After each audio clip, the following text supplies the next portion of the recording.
I'm just reading off of this, and it says the 10th. Mine says 11th. Yep. Huh. Well, my clock says the 11th as well. Day late, dollar short. In Charlotte County, we will achieve our mission of student success by providing an innovative educational environment that allows and inspires success for everyone. Would you please stand and join me in the Pledge of Allegiance?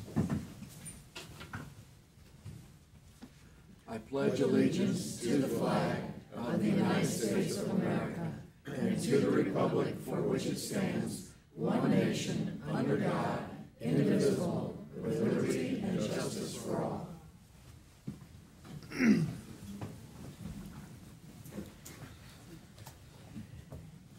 Mr. Superintendent, are there any additions or corrections to the agenda?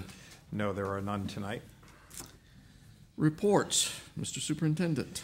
We have 5 reports this evening, and I'm going to ask the school board to join me down in front as we go through each of these. While we're going down, I'm going to ask Karen Laporte if you would come to the podium and introduce, once we get down there, the Tarpon Robotics team.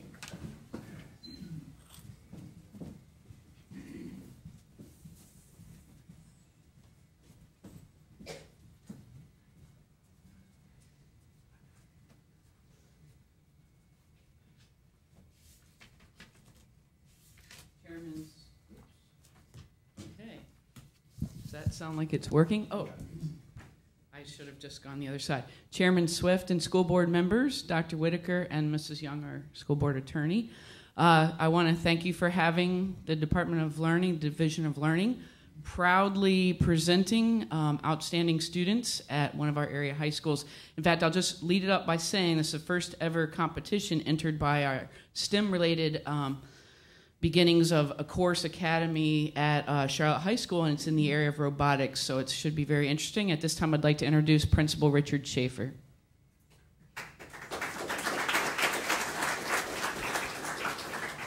Thank you, Mrs. Laporte.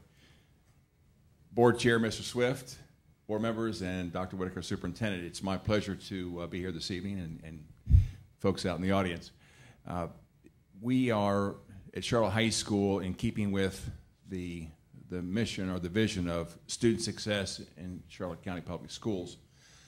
It's our goal to forward the objective that we have in Charlotte County, the STEM program. And Charlotte High School has moved forward with a robotics competitive team, and this is something that's being completed not only in the classroom but after school hours. We have our robotics team, and I'd invite them up with me at this time, please. The robotics team, as they come up, is led by our teacher, Mr. Chris George, who I'm happy to say is a former graduate from Charlotte High School. So I'm going to turn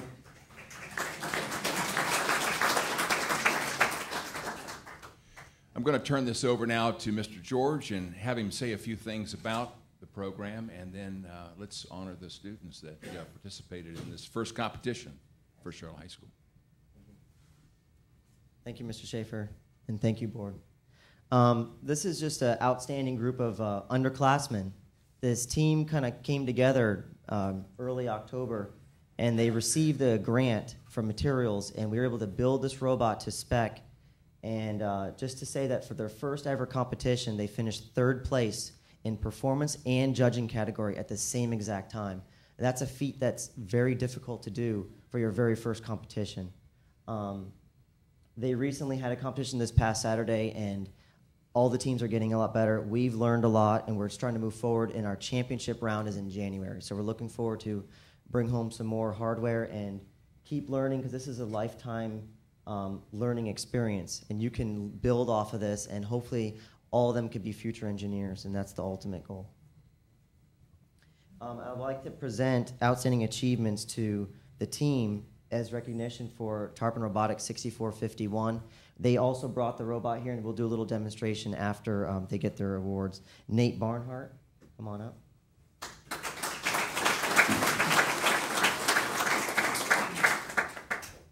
Caleb Gaskins.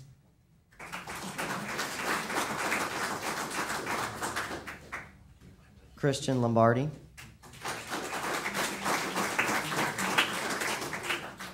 Joshua Moran,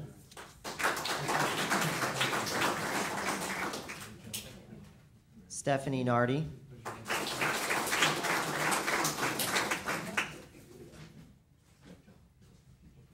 Rafael Rambala,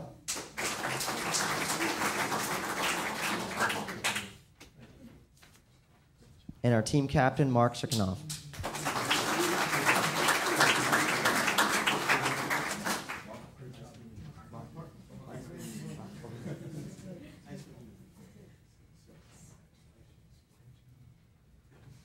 What's really neat about this system is that it's a fully functional wireless system when they're competing. So it's running off of a laptop with a Wi-Fi router, non-internet, and they use two different remotes at the same time simultaneously. So they have to work together. One person does drive functions, the other person does lifting and gripping of the ring objects that they have to score.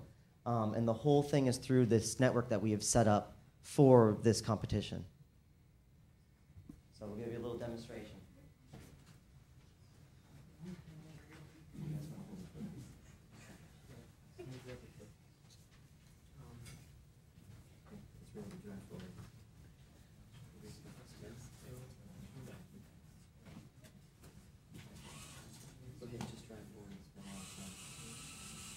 So right now it is running wirelessly through this network that we have set up. Caleb right now is doing the drive functions, while Mark is going to get ready to do some arm functions as well. The rings that they have to pick up and score, Josh has them in his hand over here. They're weighted and non-weighted, and you don't know which one is which when you're going to get them.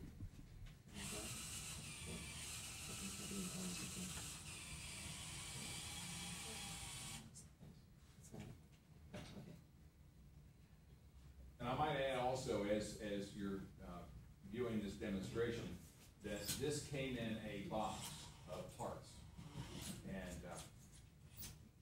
kids put it together. The exciting part for me is it's just the beginning. Can you imagine? We'll see them in a year or two, because these are all freshmen, by the way, for all ninth graders. Very proud of that. They're getting involved early, and they'll do great things. And what's interesting about this design, the whole thing, they all came up with it without looking at any blueprints or looking at any type of schematic. This was all built from scratch, which is a lot more, challenging for them to come up with this design. So there is no real design, it's their own concept. Their own concepts, yes. So, and we've got a little bit more work to do to get ready for January, but I think we're definitely in the right direction, so thank you. Thank you.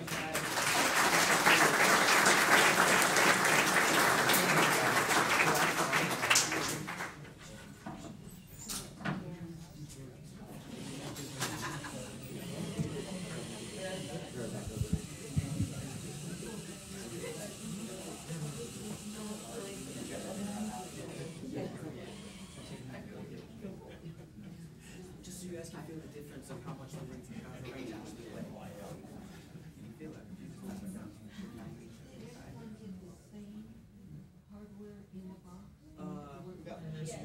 Yeah, basic kit, and then you could build onto it.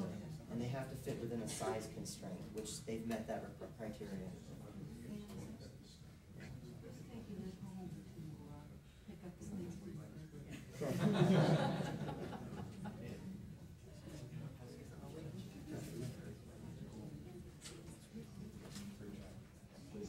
Go ahead and power down, we'll go ahead and shut it down. Thank you very much. Thank you. Great job. Good luck in January. Thanks. And next on our agenda is the recognition of middle school poster contest winners. Ellen Harvey, our curriculum instruction specialist for the arts and health and PE and whatever else. Thank you. The Division of Learning requests school board recognition of L.A. Ainger and Punta Gorda Middle School students for the World AIDS Day poster contest sponsored by the Health Department. Now, poster contests are a simple way to teach the curriculum to large groups of kids, but this contest was a little bit different. Eric Stockley from the Health Department, with 44 years experience in health, and 10 years volunteering with our schools teaching health. Went into the 8th grade classes and taught the AIDS curriculum, so it really struck home. The students took the information to heart, and even Eric is moved by the artwork created, and you can see it up here. So I'd like to bring up Eric Stockley from the Health Department.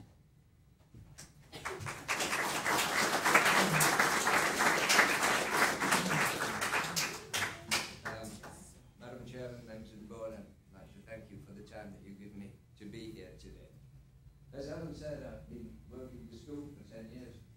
The first part of that 10 years, about the first 7 years of that, I was working with 12 graders. And sadly, we realized 3 years ago, as you remember at the School Health Advisory Committee, realizing that for me to go in and talk to 12 graders about sexually transmitted disease, sadly, I'd already missed the boat. Some of them, not all, certainly not all, but for some.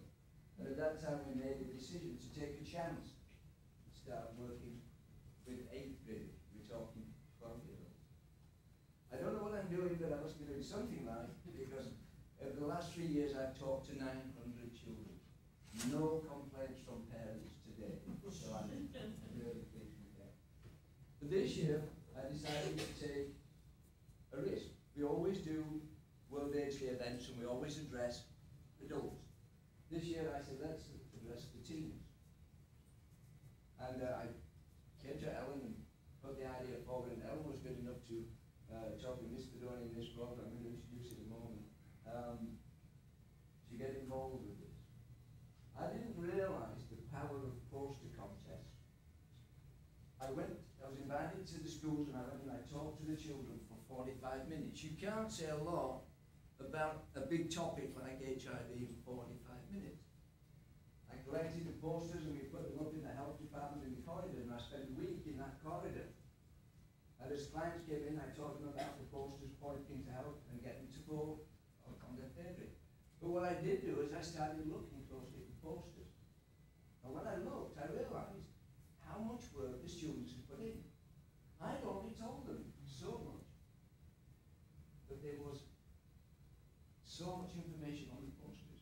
They'd gone somewhere else. They'd gone on the internet. They'd done their own research. They found out way beyond what I told them. I can't take credit for that. That's down to the quality of our teachers. I feel that they got involved with the students, they motivated the students, and I'd like to pay a special respect to Ms. Boyles and Ms. Bedoni for their outstanding work.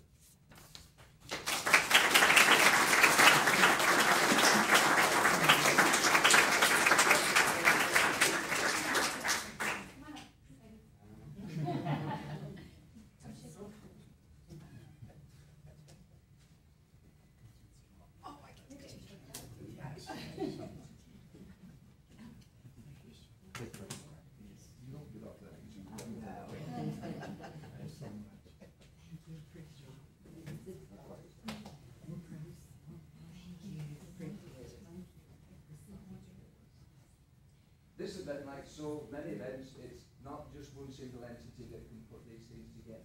It was Charlotte County Health Department, it was Charlotte County Public Schools, and it was Community AIDS Network from Sarasota, who for the 4th year running have stepped up to the plate and put financial support into our World AIDS projects.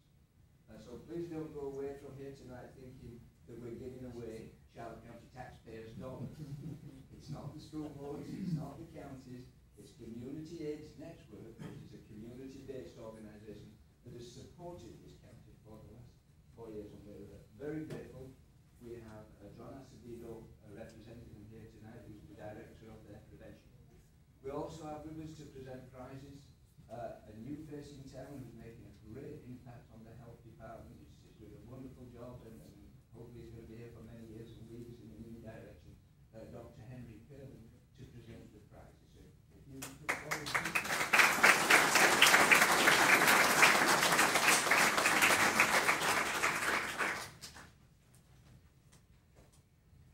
I'm going to call out the third place prizes. If you're in the room, please come forward for your certificate. From L.A. Anger, we have Taylor Policio.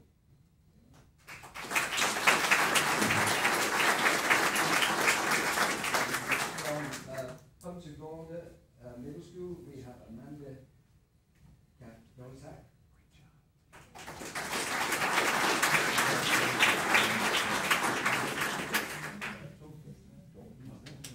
From LA Middle School in second place, we have Yui Bushi.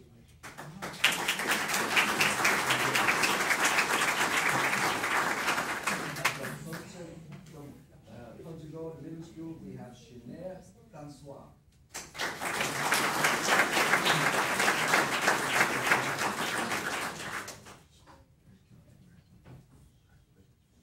And now we come to the highlight, which is first place winners, which is a $50 prize each plus a certificate.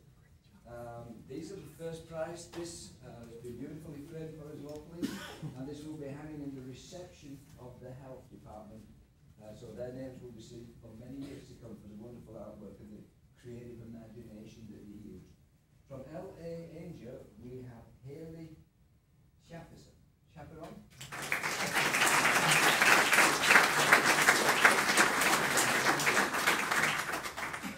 And from Punta Gorda Middle School, we have Shirley Christensen.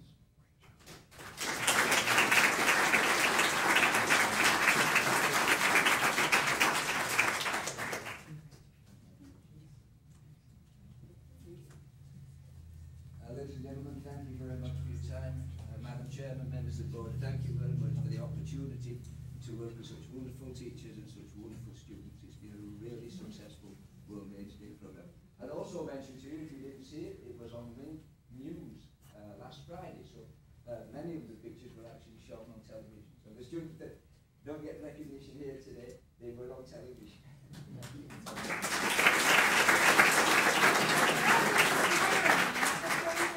So that's why it's getting a little choked up. Thank you, everybody.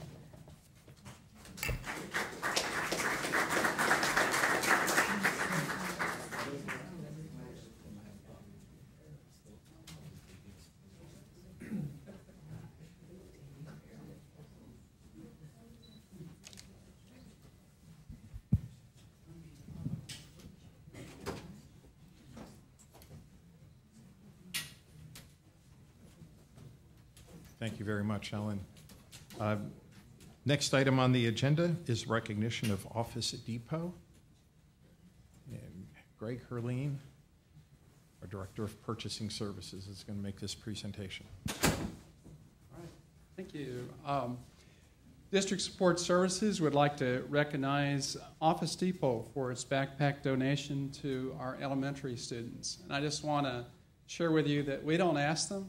They call us and they ask us if they can donate backpacks and school supplies to our kids.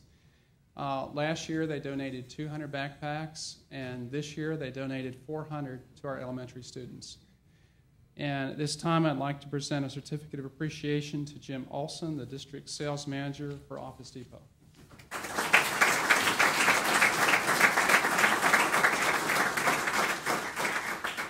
I just would like to thank Charlotte Schools for this great recognition.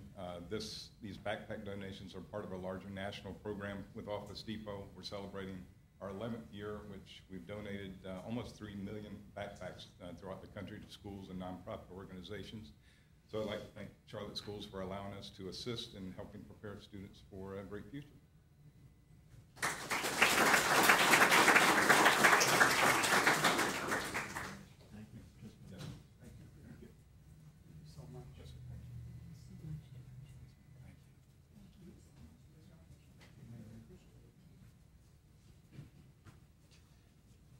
Our next presentation this evening is recognition, or not recognition, receiving from the Florida Power and Light Company a rebate check. So Jerry Oliva, our Assistant Superintendent, is going to make this presentation. Mr. Spur, Ms. Gunter. Good evening, Mr. Chairman, school board members, and Dr. Whitaker. Our partnership with FP&L continues to flourish. Mr. Spur and the entire maintenance and operation team continues to be creative and innovative in their goal for improving efficiencies and reducing the district's operational expenses. This evening we have with us from FP&L, Ms. Jane Gunther, who would like to present the school board with the latest rebate check associated with our current construction project at Lemon Bay High School. Ms. Gunter? Chairman Swift, I'd like to present this check for $46,598, and it is for the Energy Recovery Ventilation System at Lemon Bay High School, and FPL enjoys the wonderful partnership that we have with Charlotte County Schools.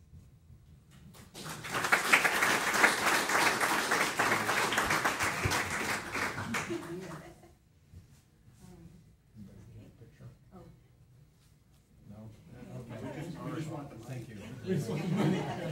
Brought the check, but didn't bring the camera.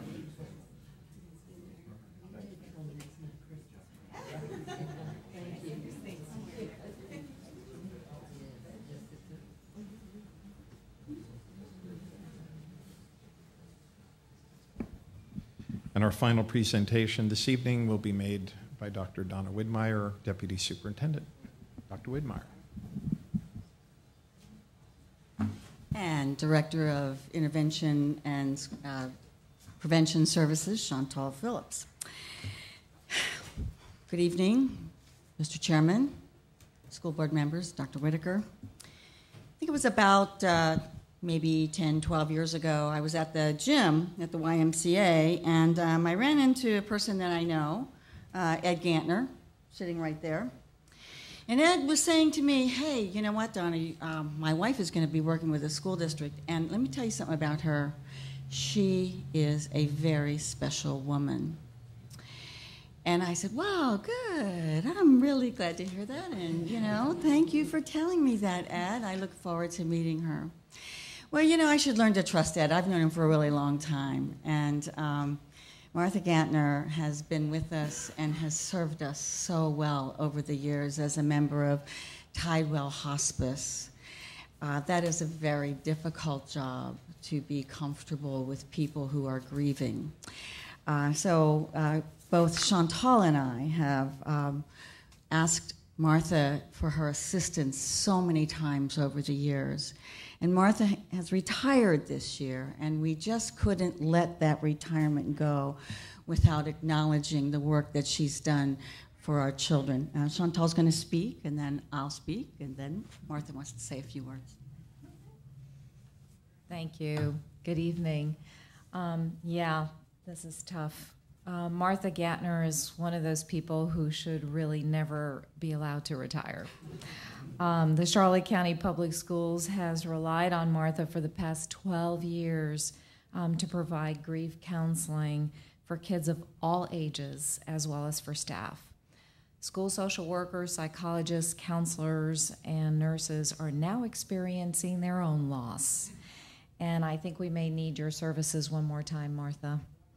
All kidding aside, her work with Tidewell Hospice as a grief specialist was appreciated by all who knew her and worked with her. It is such a tough job, and it requires a special person with a unique set of skills and character traits. Martha, you can retire knowing that you will be remembered as the person we could always count on, always, and to respond quickly, passionately, and to be appreciated by anyone in need. On behalf of the Charlotte County Public Schools, and especially our division, thank you, and enjoy your retirement because you really, really deserve it. Just, how true, how true. Martha, just one more comment about her. We know in studying the 7 habits that habit 5 is the tough one.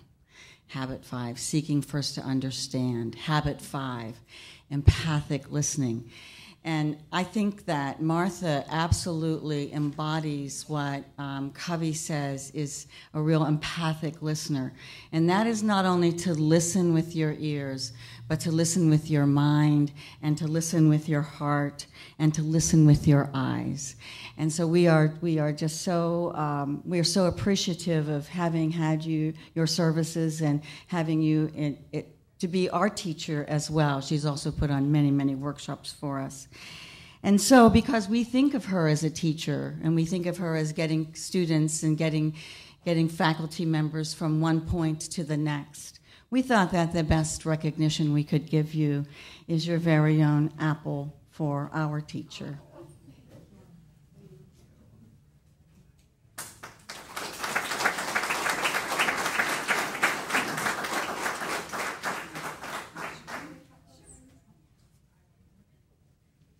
I couldn't decide before today whether I would be very brief or long-winded, which I tend to be. So this is not the place to be long-winded, but I just want to say, and I can't remember the exact line from the end of the movie Casablanca, this is going to be the start of a beautiful friendship. As soon as I started working with Charlotte County Schools, I felt that it was the start of a wonderful, wonderful partnership and friendship. Everyone in the schools, not just your guidance counselors and your school psychologists and your social workers and your nurses. You have a treasure in each of these schools, and you probably know this, but it bears repeating, the people at your front desks in every school.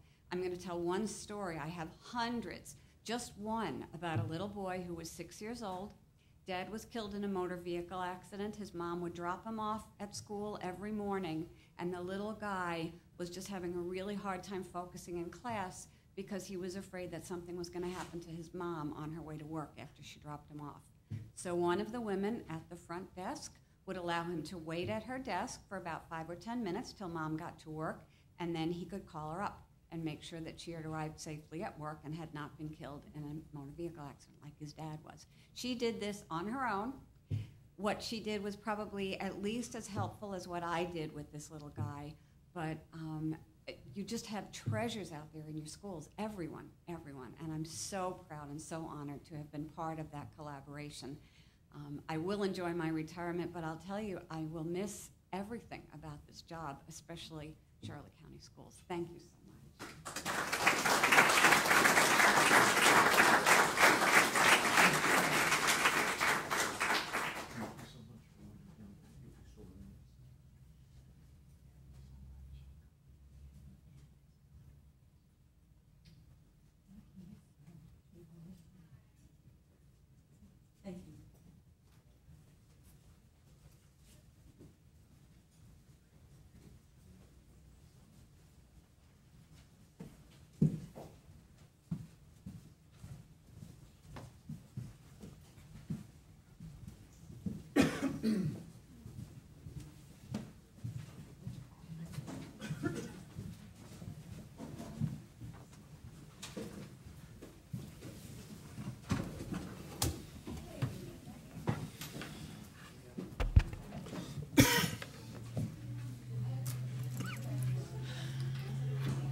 Next item on the agenda is new business, routine items, the consent agenda.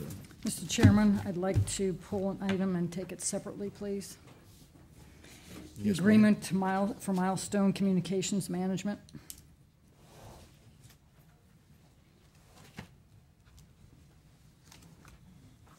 Okay. We will pull item 11 in the consent agenda. Milestone Communications Management 3. Dr. Whitaker. Yes, I'm pleased to bring the consent agenda to you this evening, and am recommending approval of all of the items on this list with the exception of item 11, which we'll vote on separately. So moved. Second.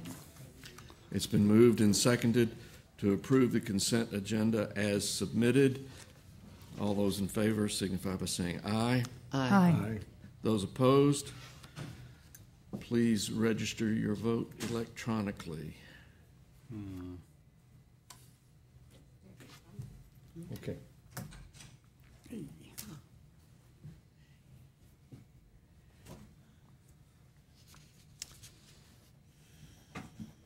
Item 11 on the consent agenda, which was pulled, the agreement with Milestone Communications Management 3, Inc.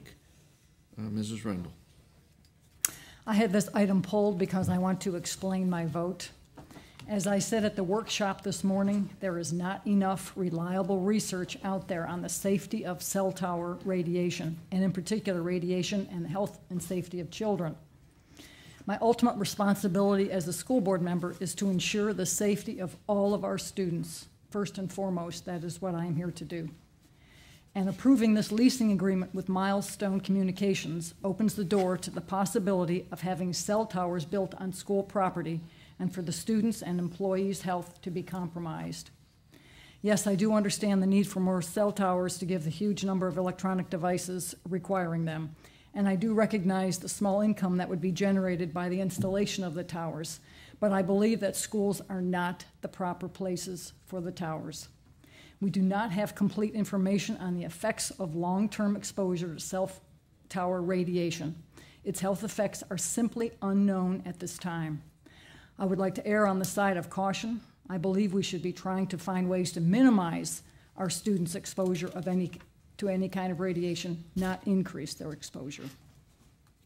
Thank you. Any other comment by board members? Ms. Miller. This came up at the workshop today, and I had not heard this before, and I am willing to wait on this particular item until we can investigate it further, since it does involve the safety of our students. Mr. Chairman. Mr. Vincent. Yeah, after the workshop this morning, I did a little, I've said before, I think any sentence that begins with "I read on the internet" is probably not a good sentence, but I did my own cruising around the internet looking at some information on this, and I have to say that I didn't see anything from any source that scared me to the point where I would be opposed to putting these towers on our school sites. The towers are everywhere already, and I'm in favor of moving forward with the contract. I also did some research, and if you will indulge me a moment, I went to the American Cancer Society website, and there was a short passage that dealt directly with this topic. And it says, and I quote, "Some people have expressed concern that living, working, or going to school near a cell phone tower might increase the risk of cancer or other health problems. At this time, there's very little evidence to support this idea.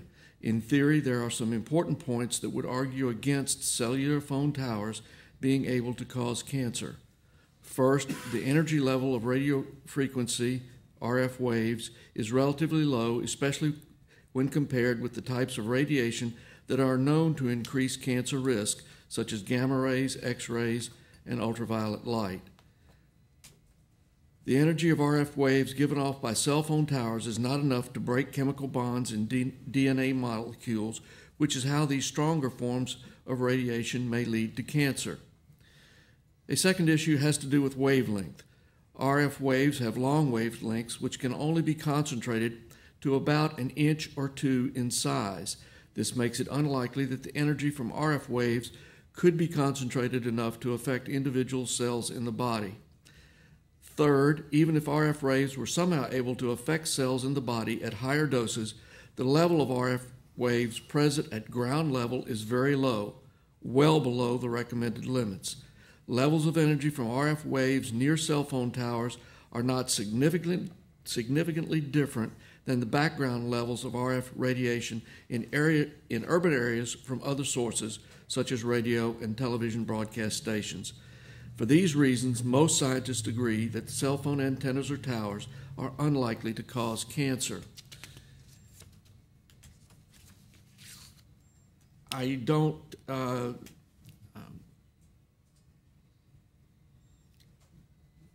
this agreement only allows us to proceed forward with further examination. There's nothing in the agreement that binds us to putting a tower anywhere.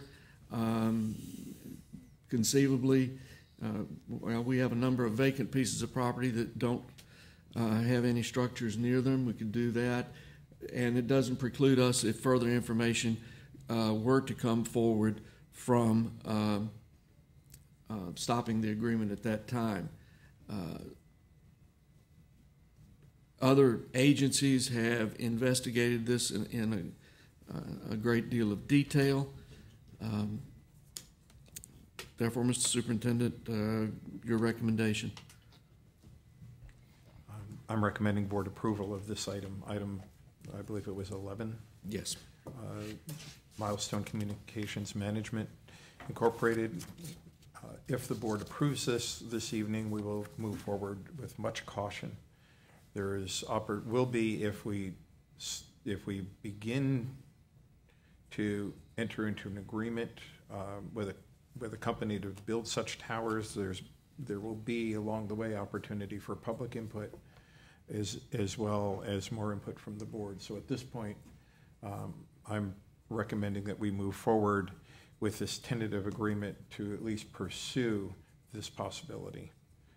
And let me just add, if this was just a small amount of pocket change, I would say this isn't worth the debate or whatever may ensue. But we're talking about over $100,000 plus a year if this matures, and we have a number of towers with a number of providers. And in this day and age, we're looking at $2,000 and $3,000 worth of savings and cuts, and we can buy several teachers with that money. So I think it's worth pursuing, at least in this initial stage. Is there a motion? So moved. Second. There's been a motion and a second to approve the agreement as recommended by the superintendent. Is there any discussion? Mr. Vincent. Just to clarify, and I'm certainly would never suggest that we put the safety of our students second to $100,000, $100 million. I think that Dr. Whitaker summed it up very well. This gives us the opportunity to explore going forward with this. Your point about us having properties that are nowhere near anybody is frankly something I hadn't even thought about, and that in my opinion, that by itself is reason to go forward with this. That if information comes to us that leads us to believe there is some kind of concern with radiation, that shouldn't keep us from putting. I'll use an example. The property down off Notre Dame that's not around anybody. That shouldn't. That was one of the ones I was thinking about. That shouldn't keep us from having the ability to get some revenue off of that. So I just wanted to clarify. Any other discussion? Ms. Miller. Yes, would each site be taken separately? Can we? Yes, they're individual negotiations. They would be, so it would because they may not come about at the same times, or the other districts that I'm familiar with that I've discussed it with their board members, it comes up as the demand in that particular area it justifies it. So they may need one here this year and don't need one 2 miles away until next year or later. So they're in each individual location rises and falls on its own merits. I think the important part too, Mr. Swift, is that no matter what we find, we have every opportunity to back out at this point. As long as we have the available opportunity to recede from where we're going, I think it's, with all due respect, that we move forward and see what opportunities are available. And then if any information comes up, we can recede at that point in time. I agree. As I have understood it, at this point in time, it does not shut out any options on our part in the future, and does not entitle them to any particular advantage in the negotiating process in the future. And so with that, if there's no other discussion, all those in favor signify by saying aye. Aye. Those opposed? Say what? Aye. Aye. Aye. Meaning no. The motion passes 4-1 with. No. I'm sorry. I'd rather wait, yes. Okay, passes 3-2. Please register your vote as well. I don't think there's a place to register on this Okay. because the consent is She all can, one. yeah, okay. She can add Yeah, later. she can, you can add that later, It'll be hand entered. Ms. Dow. But and now that this did pass, I want to make sure that there is adequate notification to our employees, the parents of our students. I don't want just some postcard mailed like the presentation made it appear that we just send out postcards to people that can get lost in the mail. I want real notification on the electronic bulletin board. I want it mailed to employees. I want it out there so there is some real discussion and some real thought into, do our employees at individual sites want this on their property, and the parents as well, and the students, not just some little postcard mailed to people that live within a half-mile radius or whatever. That notification that was just an example. I know that one of the districts that I spoke to, they use every means at their disposal, plus the requirements of their other local government entities for notification. So the postcard was one of the means that they used, but they also did pretty much everything else that you suggested. So it's not going to be an issue. And because this will more than likely require collaboration with county government, the requirements of their notification will have to be followed as well. So.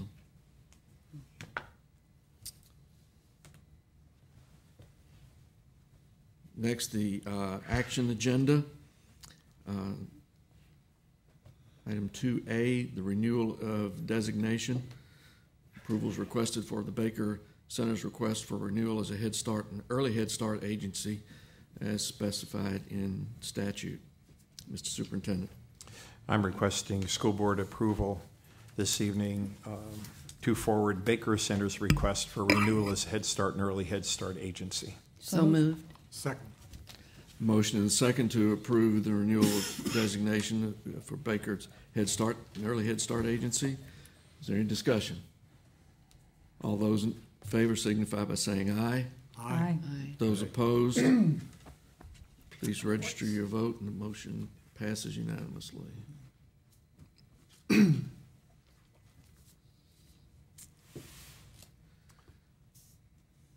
Acceptance of the cleft audit. Mr. Superintendent. I'm pleased tonight to bring this item before you, and before I make a recommendation, we have Mary Fred Clemens and Chris Spears and Dick Rupert sitting in the audience, and I don't know if one or all three of you want to come up, but be my guest to the podium.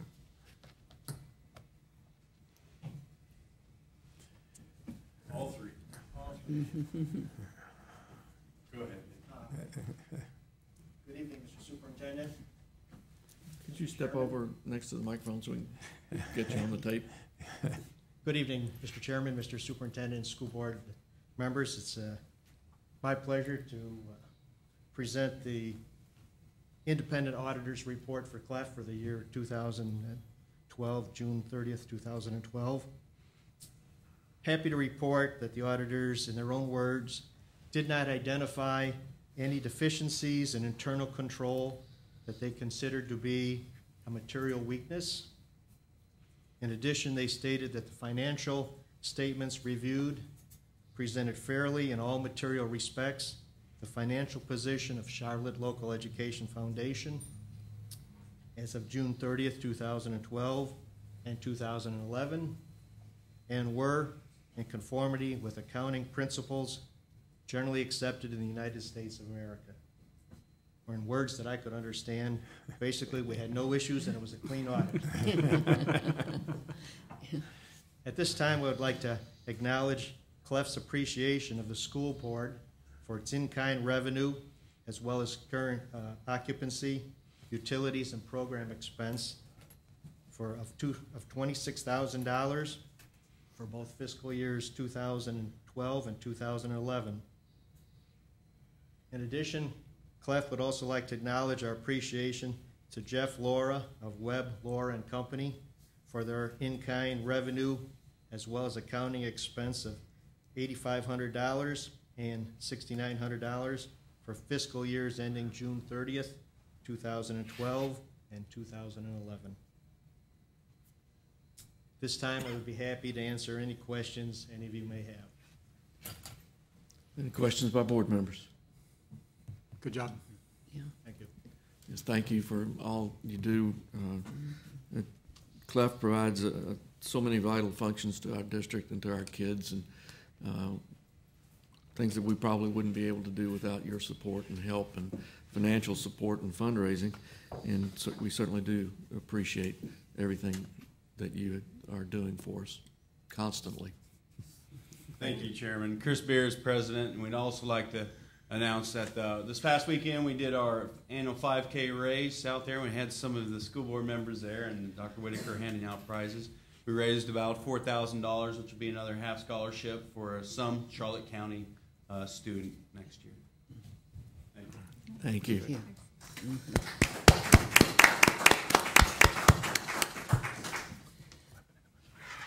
We ready for the? Mm-hmm. It's been the recommended action of the superintendent to accept the Charlotte Local Education Foundation audit. And I'm pleased to make the recommendation this evening that the board accept the 2011-2012 audit for the Charlotte Local Education Foundation. So moved. Second. Moved and seconded. Any discussion? All those in favor signify by saying aye. Aye. Please register your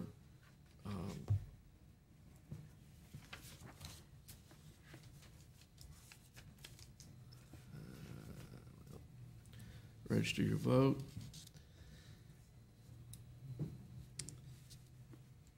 Next item on the agenda is approval of the internal accounts audit for the school year ended June 30th. Mr. Superintendent. This evening we have with us Randy Wiley, who's our internal finance auditor, and Benji Dees, who is our external auditor. And Randy's going to sit comfortably back in his chair while Benji makes this presentation. Thank you, Dr. Whitaker. Good evening, Chairman Swift, and members of the board, Dr. Whitaker and Attorney Young. It's my pleasure to be here tonight to present to you the Independent Auditor's Report for the Charlotte County Schools internal funds for the year ending June 30th of 2012. Each of you have received a copy of the bound report that you have before you that contains all 21 schools of the recorded cash receipts and disbursements, the recommendations and comments on each individual school, a combined statement in the back that shows the recorded cash and receipts and disbursements for all the schools, and an individual management letter on the district itself. Each individual school received a copy of their bound report for their specific school. We held an exit conference with the bookkeeper, the principal, Randy Wiley, and myself, and went through each individual school with their particular staff members, reviewing their financial information and also their comments and recommendations. All of these were received very openly, very well received. No issues, no problems, no concerns at all at any of the schools. We then met with Dr. Whitaker, Chairman Swift, and again, members of your finance staff to go through all the schools, reviewed each one of them, talked about the individual issues with each school, and again, no issues, no comments, no concerns that we had with all the individual schools. In the management letter, we discussed, again, the segregation of duties issue that we have kind of always dealt with, the progress and some of the issues that we have done through the years to help combat this particular concern, and the progress that we've made in the individual schools. We continue to see improvements in all the schools again this year. We also had 4 perfect schools, if you would say, in the sense of no comments or recommendations. I believe in your packet you received a kind of a summary of the information. I will make a correction on there for you. Item in the 4 schools that received the perfect attendance, number 2 should be replaced by Liberty. I did make an error there in putting the correct school in there. So Liberty is the number 2 there, and not the other individual school that's mentioned. We then, like I said, we went through everything with the superintendent. No problems, no questions. If any of you have questions or concerns tonight, I'll be glad to try to address them at this time. And Mr. Dees, I think I know the answer, but I just want to make sure. When you go through all the individual, each school's checks and individual disbursements, you don't do a random check. You do, is that right? We do a random selection, yes. Oh, it's just random selection. We do a random selection through, across the board, yes. We do depending on each individual school's level of expenditures, we set up a statistical sample within, and then expand if we feel the need is necessary within individual schools. Oh, I thought you went over. So we're not looking at every individual check and every individual. We're doing a random check and expanding where. So it could actually be more than what you say here. As far as the comments and recommendations, most of them fall into the general category. Okay. So when you start looking at the comments and questions, we're usually on the receipt side of the disbursement side. So there could be exceptions within there, or maybe more exceptions than what we find. But usually we can establish through the statistical sampling a pattern and see if there is necessary to expand in those areas. Okay, thank you. Did not know that. Any other comments or questions? Mr. Dees, we want to thank you again. Many people don't realize the volume of money that flows through our schools, and our high schools process on the order of $800,000 to $900,000 a year each, and it ranges down from that down to just $10,000 to $20,000. I think is about the bottom, but that's a lot of money that our people are responsible for, and we need to be able to justify to the public that it's being handled appropriately. And the number of issues that we've had has not varied very much over the last several years, and it's just by nature of the number of different people receiving money and passing it on to the bookkeeper, and the things that they're just mistakes that will happen, and none of these are serious or to the extent that it has created any particular concern for you and your audit processes over the last several years. And again, we thank you for doing this for us and giving us this information. My pleasure. Mr. Superintendent? I'm pleased to recommend acceptance of the audit report, internal audit report presented this evening by Mr. Dees. So moved. Second. It's been moved and seconded to accept the internal account audit report. Any further discussion? All those in favor signify by saying aye. Aye. Aye. Opposed? Please register your vote electronically, and the motion carries unanimously. Personnel action and salary schedule. Mr. Superintendent. I'm pleased to bring to you this evening the personnel action and the accompanying salary schedule update. So there's no significant changes. We're just updating it based on some of last year's budget changes. So moved. Second. Moved and seconded to approve the personnel action and salary schedule. Any discussion? Hearing none, all those in favor signify by saying aye and registering your vote electronically. Aye.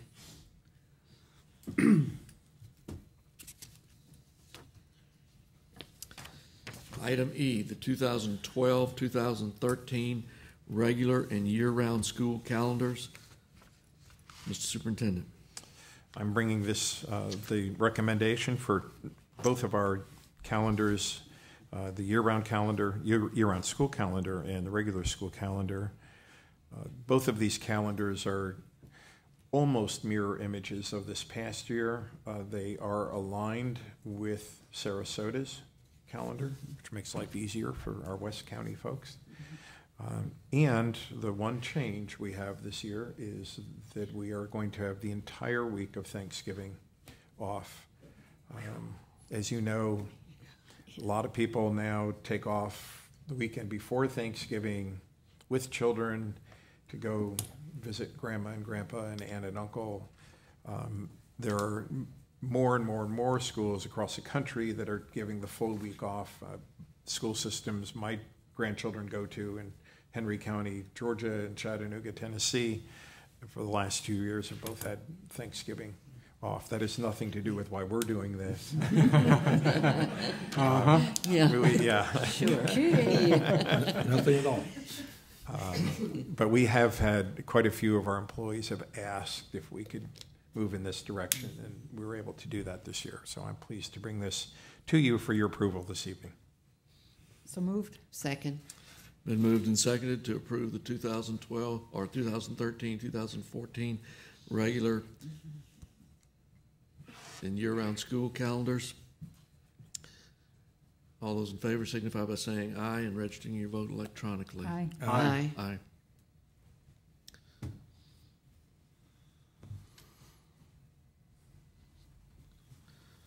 Motion carries unanimously.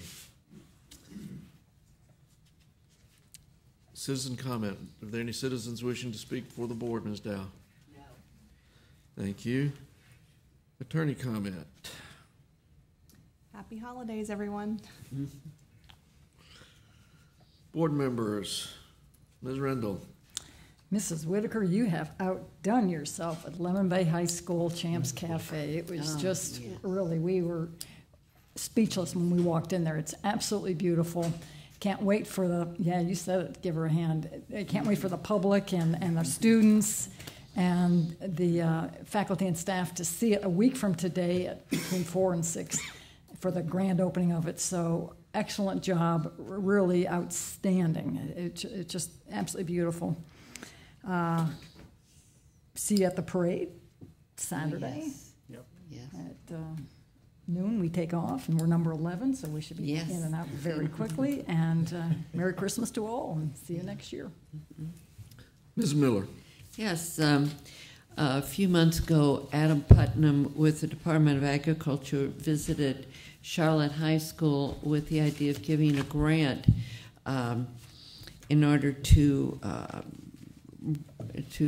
further the greenery in the schools, to have gardens there. And Mike Stevens and Nancy Profke, representing the Community Garden Committee, and Team Punta Gorda have been working with Jack Ham from Charlotte High School to establish the beds in all of the courtyard area raised planters, which currently are on the campus and have nothing in them at this time. The plan calls for 8 large planters to be developed by various student groups on campus. A student-led garden committee has been formed on campus from these various groups. Their purpose is to help plan, build, and promote the gardens for the benefit of all the students. Partial funding was secured through that grant. The amount is $3,500, and additional funding is in the process of being procured at this time. There are other schools that are also showing an interest in developing a program on their campus, and of course this will develop over time. I just wanted to give you that information, and I want to wish everyone a happy holidays and enjoy time with your families. Thank you. Mr. Vincent. Yeah, just that I was sad I didn't get to go to the Elgin Parade this past weekend. You were missed. I'm sure I was. And on a serious note, we lost not an employee, but certainly a member of the CCPS family, and the unofficial mayor of Elgin, Randy Spence, passed away Wednesday, I believe. Randy was one of those just good souls. There's really no other way to put it. He poured everything he had into the community of Elgin and Charlotte County, and was such a good friend of the schools. And just wanted to, we're thinking about Pat And I can't imagine what the parade was like without Randy there, because it just had to have been a somber thing. So just thoughts and prayers to Randy's family. And it seems kind of odd to say, but happy holidays. And I can't believe it's here in 2 weeks. So everybody be safe and have a great time over the break. Mr. Seeger. From West County, we certainly want to thank the balanced schedule between Sarasota and Charlotte County. There are a number of parents that have come forward and expressed their gratitude for finally being able to accomplish that.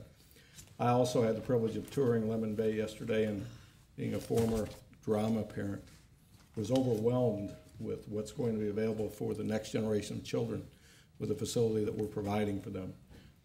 I welcome everybody to come out and see what's been accomplished, the overall as well as the cafeteria. But it's certainly going to be a state-of-the-art feature, and will be well served throughout Charlotte County with what it's got to offer. And with that, happy holidays to everybody, and we'll look forward to seeing you next year. Thank you. Just want to reiterate that Tuesday from 4 to 6, we'll have the grand opening of the enhancements to the theater program at Lemon Bay, as well as the new cafeteria. When we got the preview yesterday, it takes your breath away, and we're very proud of what everybody's been able to put into that facility and the changes that have been made. I think the kids will be amazed, the parents will be amazed, and it will gets us one step closer to completing the kind of facility that the Englewood community has needed and deserved for a number of years. I too would like to reiterate what Mr. Vincent said about Mr. Spence. Randy was a tremendous advocate for Charlotte County Public Schools, probably second only to his advocacy for the El Jobin community. He was always right there when we needed him, and never made any demands, occasionally made a request which was easy to accommodate, all in the effort of promoting his community and Charlotte County in general, but particularly the El Jobin community. With that, Merry Christmas to all. Happy New Year. Spend time with your families. Enjoy and remember all the things that are right in the world and right with your families. And we'll look forward to seeing you in a few weeks after the new year. Mr. Superintendent. A number of things this evening. I won't be brief, but I'll be as quick as I can. First of all, Jerry, Jean, Terry, Lemon Bay is amazing. And this has been like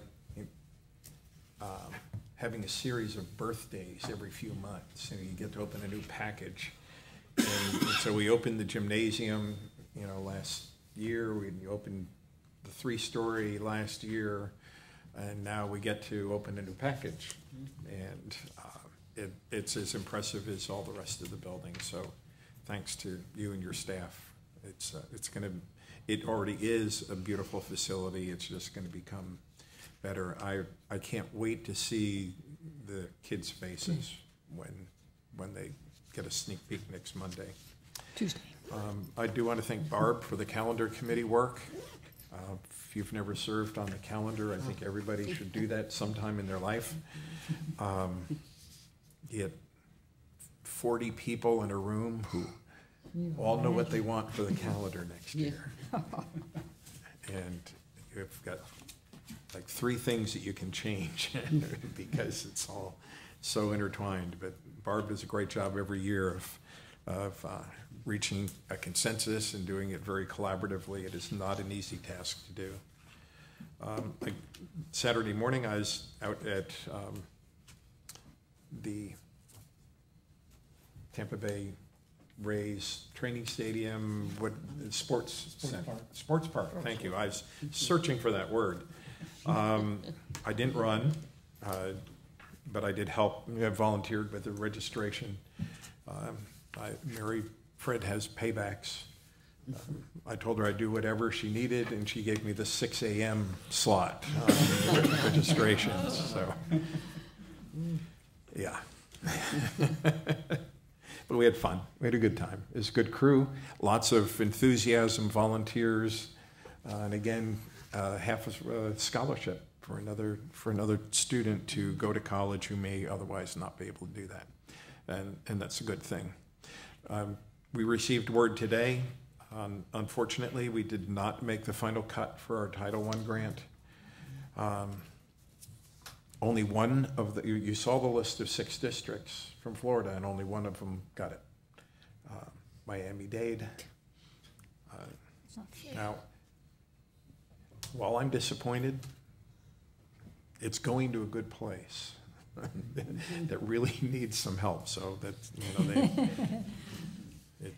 and I have to believe that when people actually came down to who they're going to give $30 million to, they looked at small little Charlotte, which has all A and B schools, and thought, they don't need it. How much help do they need? Even though I bet we had the best plan going.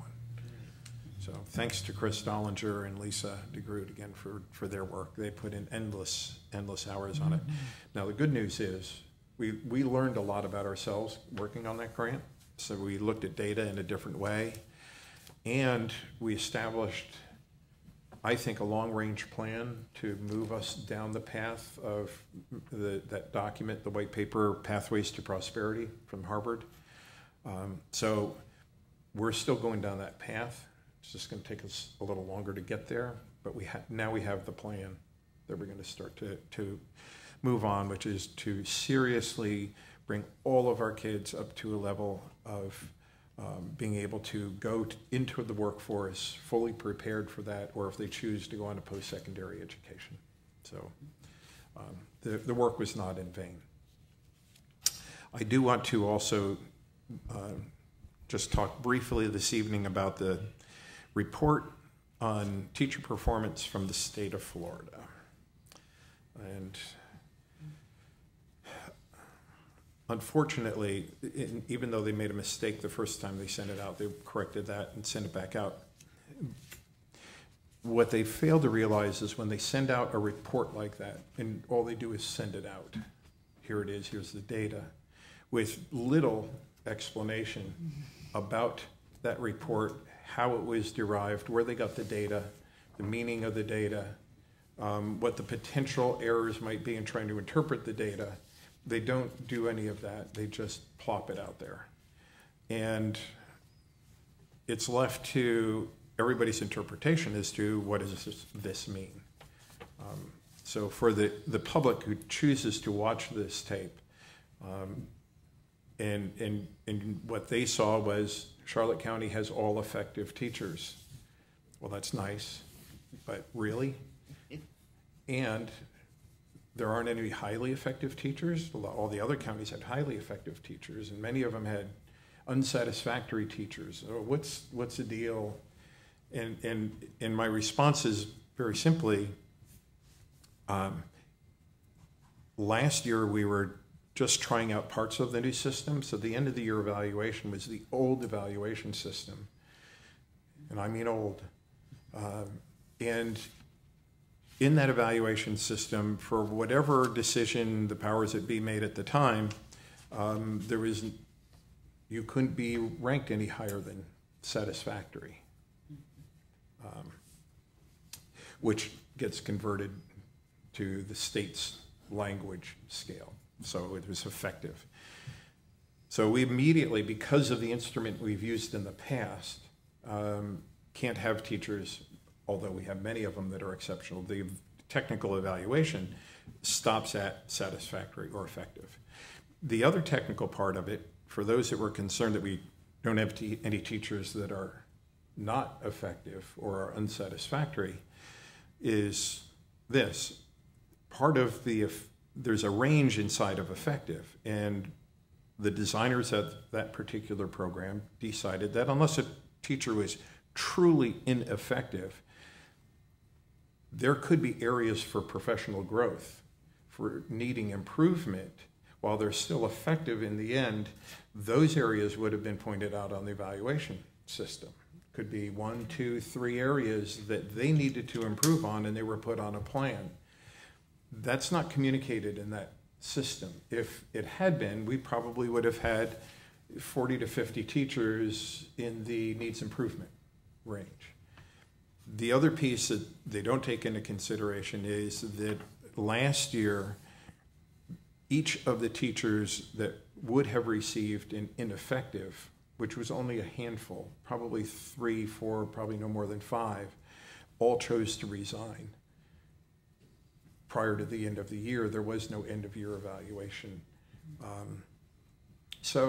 And then we also had teachers that we parted with earlier in the year that were on annual contract. Again, small handful of teachers. So there's really not a good understanding of what that effective meant. And to try to begin to compare it to anybody else, because we all had different evaluation systems, was just a meaningless gesture. I'm not blaming the DOE as far as reporting it. They're required by law to report it. I think we're short-sighted on the part of the legislature to require a report in December of 2011 when they knew that nobody had implemented the new teacher appraisal system the prior year, which is all you can report in December of 2012. I'm sorry. So anyway, with all of those things going on, I just wanted to explain that we are unique. We have a unique reporting system, teacher appraisal system like everybody else. I noticed there were a number of counties that had very small numbers that reported because they only had 25% or 30% of their teachers in the new system last year, and they were all in the old system, but the state only reported the new system. They didn't report the old system. It was just a little bit crazy. So my encouragement is it's old data, it's an old system. It was last year, turn the page. We have a new system this year that we're growing into. It's still in design. It won't be perfect, but it will ultimately spread our teachers out into highly effective, ineffective, or unsatisfactory. And so just wanted to make that point clear. Wish all of you a Merry Christmas, Happy Hanukkah, a festive Kwanzaa, and enjoy your holidays, get rested. It's a long haul when we get back at the end of the year. And I don't know why that is. Still have 90 days of school. We've already been in school 90, but for some reason, January to May seems a lot longer than August to December. So get well rested, enjoy your family and your loved ones and friends. Have a great holiday season. We'll see you back here in January. There being nothing further to come before this board, the meeting is adjourned.